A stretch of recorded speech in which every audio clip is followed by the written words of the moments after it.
తెలంగాణ శాసనమండలి సమావేశాల్లో ఒగ్గు కళాకారుల ఉపాధి విషయం చర్చకు వచ్చింది. ఒగ్గు కళాకారులకు ఉద్యోగాలు ఇవ్వాలని బీఆర్ఎస్ ఎమ్మెల్సీ మల్లేశం విజ్ఞప్తి చేయగా మంత్రి జూపల్లి అందుకు సానుకూలంగా స్పందించారు.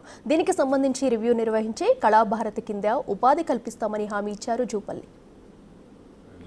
ప్రభుత్వం ఎక్కడ ప్రోగ్రాం చేసినా ఒగ్గు కళాకారులు కావాలి, డోళ్ళు కావాలి, కొట్టాలి. మరి వాళ్ళకు కూడా కొద్దిగా ఎంప్లాయ్మెంట్ చేస్తే బాగుంటుంది కదా.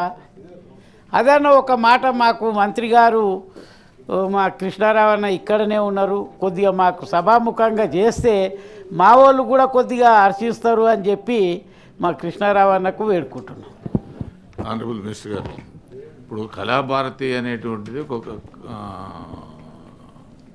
ఫెడరేషన్ ఉంది, federation are corporation what ever it may be. దాంట్లోనే అన్ని కళాకారులకు ఇస్తున్నారు.